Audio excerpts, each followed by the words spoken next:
If you've ever heard anybody describe a dessert as life-changing or life-altering, right? People say that sometimes about desserts, and I always thought, like, that's so outrageous. Come on, I mean, it's dessert, get over it.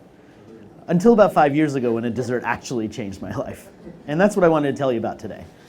And this was 5 years ago at an event, sort of like this event, and it was a dinner, organized dinner for all the VIPs, for the speakers, and every once in a while I get the chance to be invited to that and still be in town to attend. And this was in one of these restaurants in New York that was a hot up-and-coming restaurant that used to be one of these speakeasy places, and so they had the secret room in the back. And it was literally kind of like this, like a brick door where it didn't look like a door, but once you opened it, you kind of went back there and there was like a table for 15 people, and you felt super exclusive just going in there. And so we all sat down, and it was sort of a long table, and they served us dinner, and it was an amazing chef's menu, and we had a couple of different choices, and we all had amazing conversations. The service was great, food was amazing, and they got to dessert, and they had two options for dessert, and I remember this place because it was so amazing, the meal was so amazing. And the dessert, one of the dessert options was this lemon tart, a pistachio truffle lemon tart. Sounds amazing. And there was this other dessert, which was a chocolate espresso mousse with chilies. And so, of course, I ordered the chocolate because it's not dessert if there's not chocolate. And I'm Indian, so the chili thing was like, okay, I need that too. And I ordered that. Everybody placed their orders. This one waiter comes around, takes everyone's order, remembers everything in his head, as he had been doing the whole night, disappears. 5 minutes later, and a small army of 6 people all show up, and they all drop off all the desserts almost instantaneously in exactly the right places. What everybody ordered.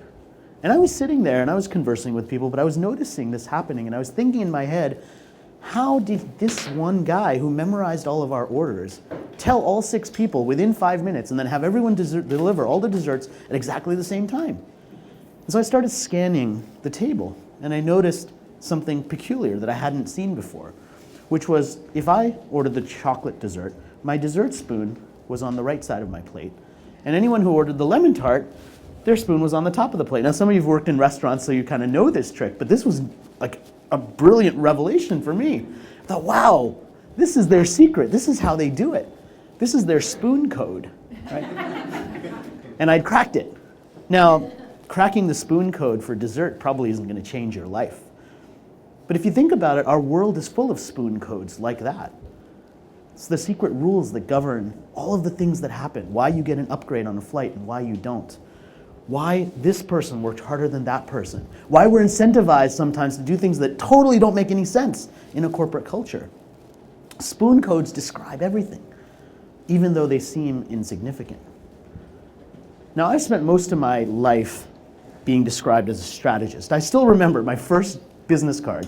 The job title on that business card when I worked at an agency in Australia was junior strategist, which is the ultimate oxymoron if you think about it, right? No client comes up and says, you know, I want strategy, but can I get a junior strategist? Because I just want a little bit of strategy, not a lot, just a little would be good, thanks.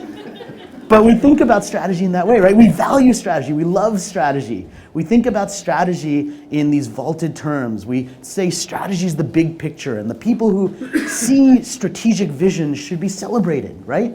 Big ideas should be celebrated because it's all about the strategy. We say don't sweat the small stuff. We don't care about the small stuff. Tactical? Ugh. We don't want tactical, right? We want strategic. Strategic is good. And yet, when you look at industry research in so many different places, you realize that these small, insignificant details are what are actually driving our behavior. The reason you go to one gas station versus another is based on the side of the road that it's on. The reason why you keep a credit card that you got in college for 20 years afterwards is because you got it in college. Is that a good reason to keep a credit card? Logically, no. But we do that all the time. We make decisions based on these insignificant, tiny details. So I started thinking about that. I started thinking, what if there's a magic in the insignificance, in the details? Instead of the strategy, instead of the big vision, what if we could focus on the insignificant? And some of you know a story of an engineer, a guy named Charlie Douglas from the 1940s, who was a CBS sound engineer.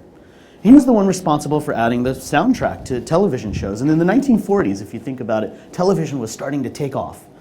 And it created a fairly predictable problem for audiences, which was as soon as they started watching things on television, they no longer had an audience sitting next to them. And when you no longer have an audience sitting next to you, sometimes you're not exactly sure whether something's supposed to be funny or not, because laughter is contagious. And when you're sitting in an audience, you know it's funny because everybody else is laughing, and you're like, oh, I guess that was funny. And so Charlie Douglas said, well, I can solve this problem because I'm a sound engineer. So I'll go into the studio for I Love Lucy and all of these other shows, and I'll record laughter.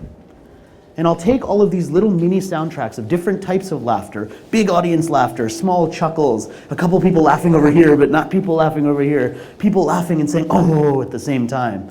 And I'll put all of these different types of laughter into one system. And he called it his laugh box. And it was literally a box about this high from the ground. And it had all of the audio tracks, right? Not digital, not at that time. And he would wheel this thing around to Hollywood studios. And when anyone had a comedy show, Charlie Douglas would take what he called his laugh box, and he would add the soundtrack of laughter to television shows in a secret soundproof studio with nobody else around because he was so protective of this laugh box. Charlie Douglas was the one who created the laugh track. And now his laughter is still used in laugh tracks. Now this is the perfect example of insignificance, right? It's when people laugh behind a show. If you've ever produced a show, you don't necessarily think about, that's like the added thing at the end. In fact, they didn't even call it the laugh track at that time. They called it sweetening. That's what he did. He sweetened the show with his laugh track because it was that perfect, tiny, insignificant detail.